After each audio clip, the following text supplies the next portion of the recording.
Tonight, breaking news as we come on the air 5 days to go. Kamala Harris and Donald Trump in the battlegrounds tonight, both making news at this hour. Outside New York City, the New York State trooper shot, rushed into surgery. The hunt right now for the suspect. And the record highs this Halloween from New York to Philadelphia and beyond. And the big change now coming. First tonight, 5 days until Election Day. Tonight, Vice President Kamala Harris in Phoenix, taking aim at former President Donald Trump after Trump said he will protect women, quote, whether they like it or not. What Harris is now saying. And tonight, Donald Trump, after the jokes about Latinos in Puerto Rico at his rally in New York, his new message late today to Latino voters in New Mexico, and his message on bringing down costs. And Elon Musk, who Trump has said would be given a role, Musk now saying Americans should brace for temporary hardship, spending cuts. The Harris team responding to that tonight.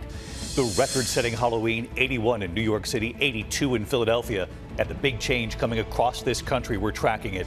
The horrific new images coming in tonight. More than 150 people now dead in Spain, scores still missing.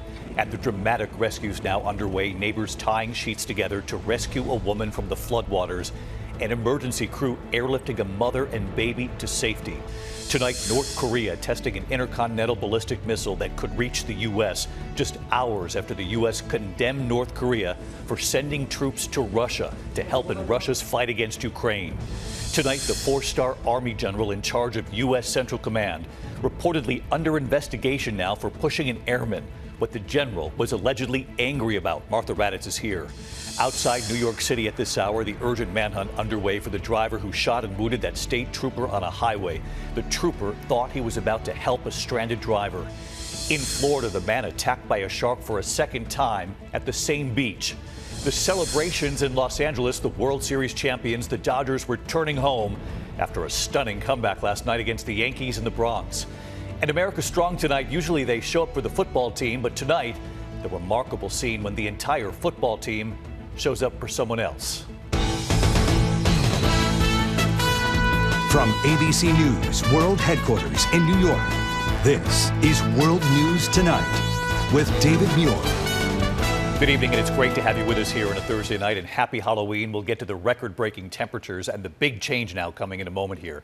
But we begin tonight with the race for president. The early voting numbers tonight, 62 million Americans already casting their ballots. Former President Donald Trump and Vice President Kamala Harris in the battlegrounds in the West at this hour. Trump in New Mexico, and both Harris and Trump in the battleground states of Arizona and Nevada.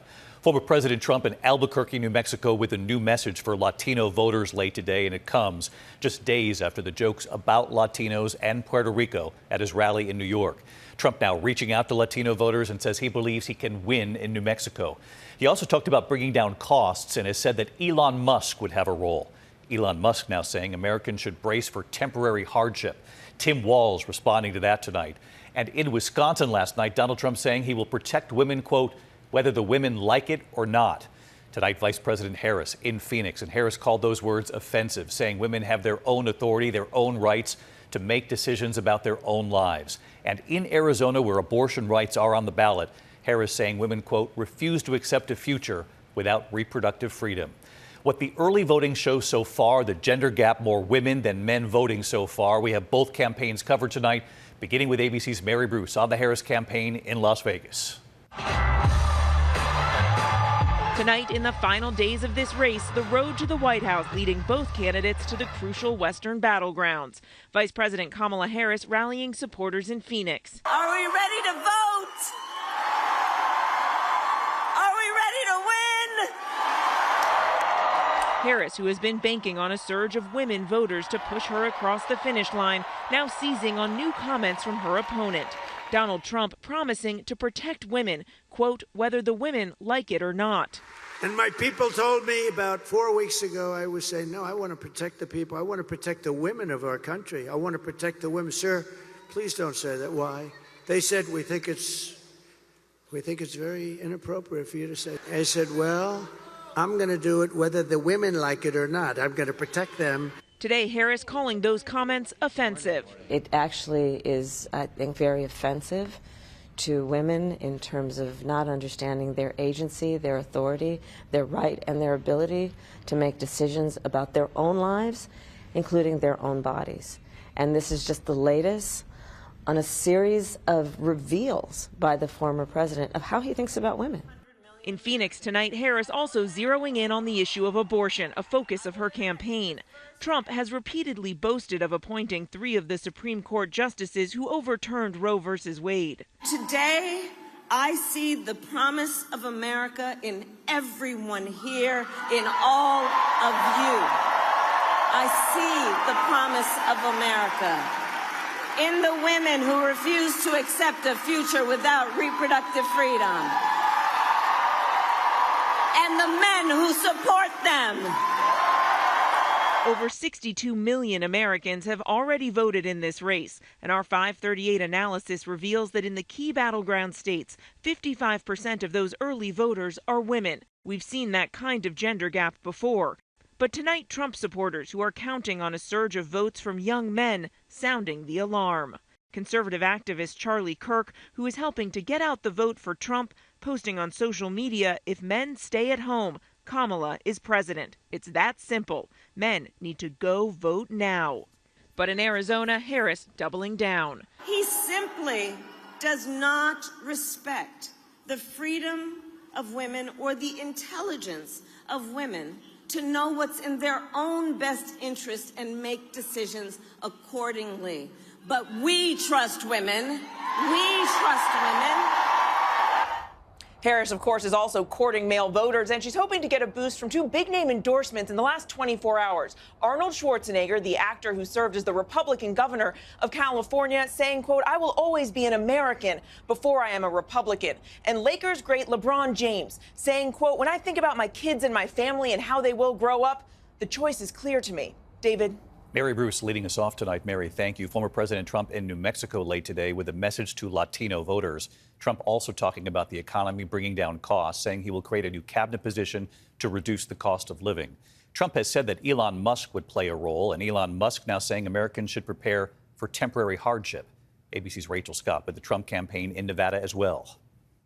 Tonight, Donald Trump traveling to New Mexico, a state he lost twice before, but says he can win this time. So I'm here for one simple reason. I like you very much, and it's good for my credentials with the Hispanic or Latino community.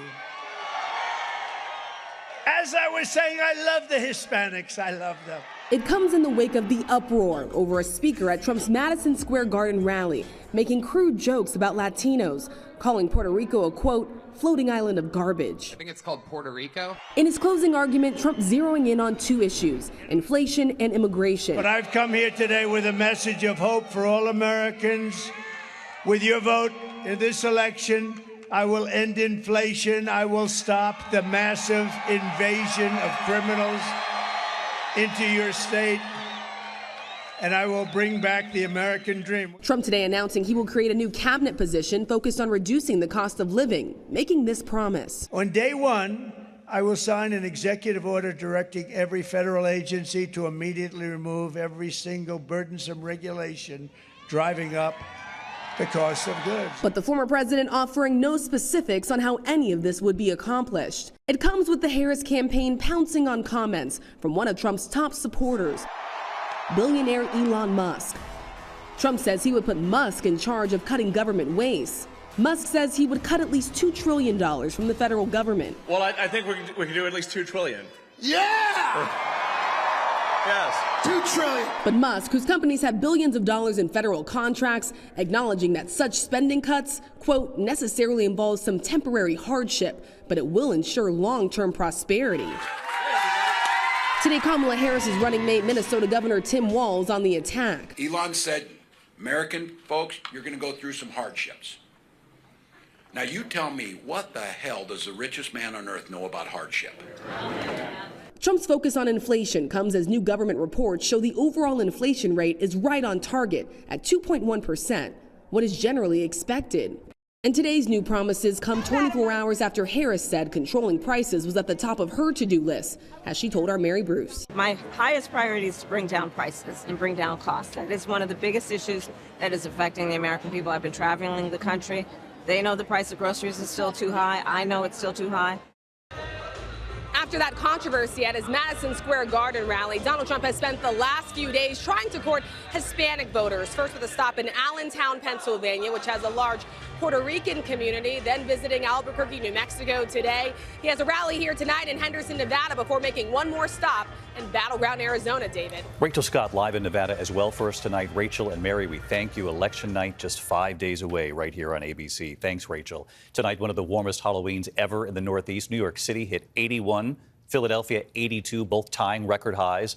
But a cold front is on the way. Major changes after triggering severe weather in several states, including a tornado in northern Oklahoma.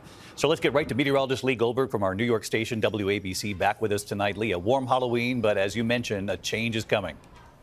David, that change starts in about 24 hours. That's when temperatures start to dip. Until then, we have the warmth. It was a Halloween that felt more like Labor Day in the Northeast with record-tying temperatures in New York City and Philly. There's a front over the middle of the country. It's right over the Mississippi. It's separating summer and fall, even a taste of winter off to the west. You can see that there's snow in the upper Midwest. That's after being in the 70s yesterday. Unfortunately, wet for trick-or-treaters from places like Cincinnati to Nashville down to New Orleans. That rain is pressing eastward and it's drying out, but the chill isn't. So as we go through tonight, we still have the warmth. It's toasty for costumes in the Northeast, all the way into the 70s and more humid. We lose the humidity tomorrow as we get drier and we have gusty winds. The fire danger is elevated in the Northeast tomorrow, especially with drought conditions worsening. The cooling starts to come in tomorrow night. We get back to November chill over the weekend with highs only in the 50s, 20 degrees cooler. Won't last though. Another warm-up starts around Election Day. David? We'll track that next week. Lee Goldberg, thanks tonight.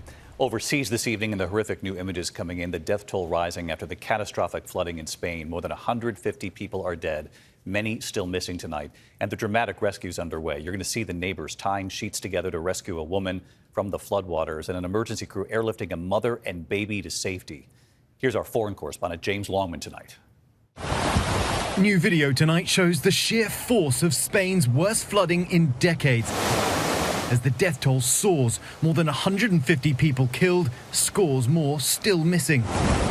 Watch as that muddy river of debris comes pouring into the city of Paiporta. A catastrophic torrent of water surging through this neighborhood in Valencia. Cars washed away. Neighbors tying sheets together to help save this woman caught in the deluge. Emergency services working through the night, searching for bodies in this inundated parking garage. This woman calling out for her missing loved one. Teams in helicopters scanning the city for any signs of survivors, conducting hundreds of rescues. Here, lifting this one-year-old baby to safety. Apocalyptic scenes, this train line littered with vehicles, cars tossed about like toys. 1 year's worth of rain fell here in just 8 hours, leaving people little time to escape. And big questions tonight, David, for officials and whether they acted quickly enough. Text warnings were sent some 8 hours after the floods began. David?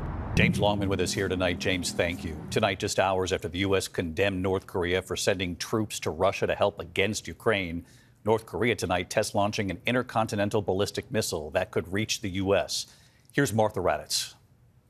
Tonight, a dangerous provocation. For the first time in nearly a year, North Korea launching an intercontinental ballistic missile capable of reaching deep into the U.S. that the Japanese say set a flight record.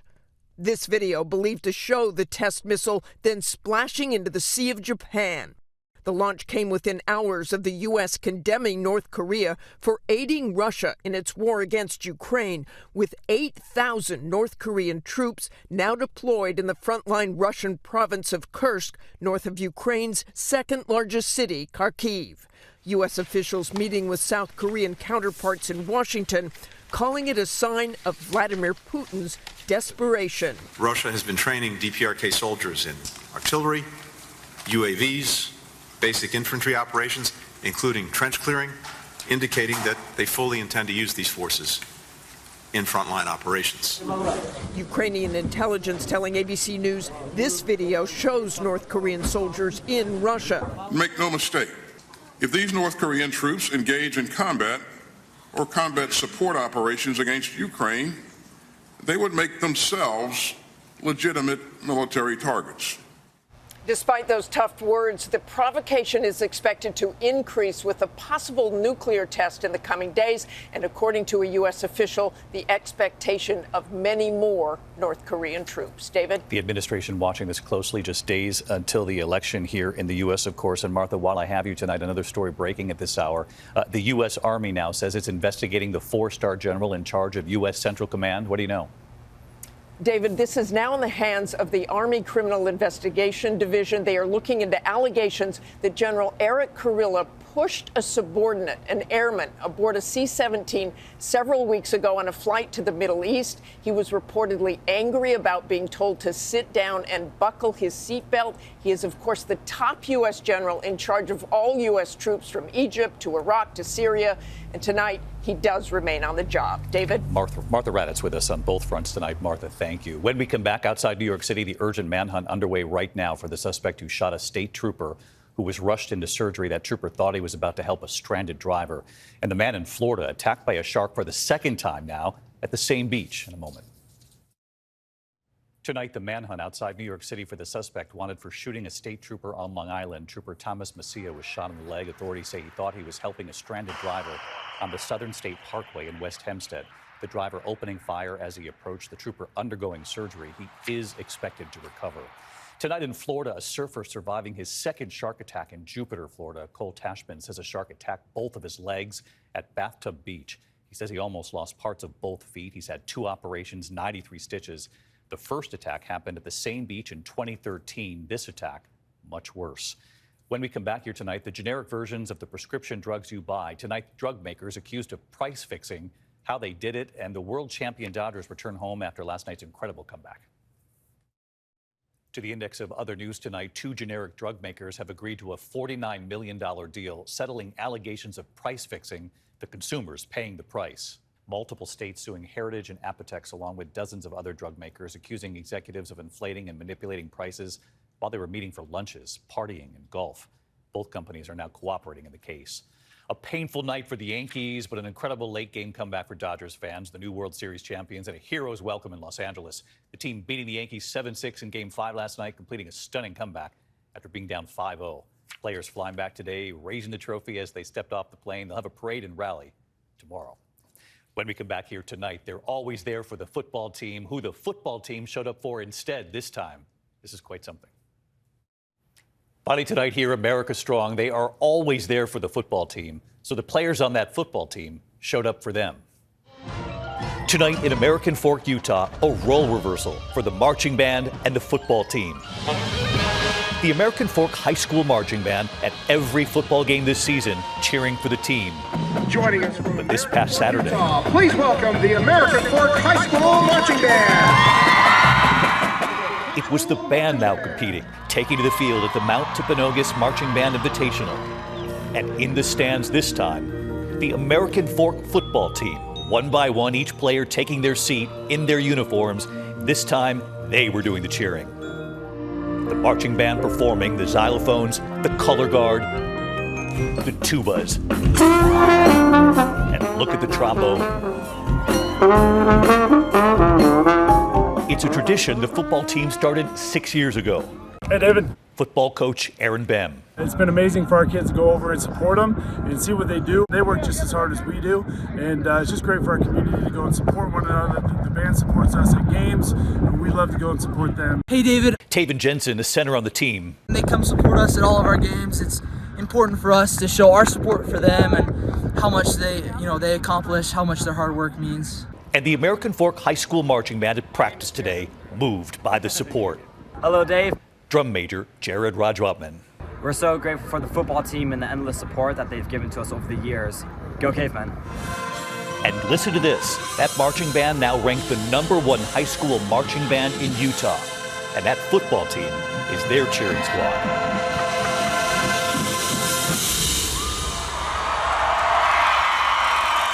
Incredible, #1, and they have each other's backs, which is how it should be. I'm David Muir. I'll see you right back here tomorrow night from all of us here. Good night. Thank you for making World News Tonight with David Muir, America's most watched newscast.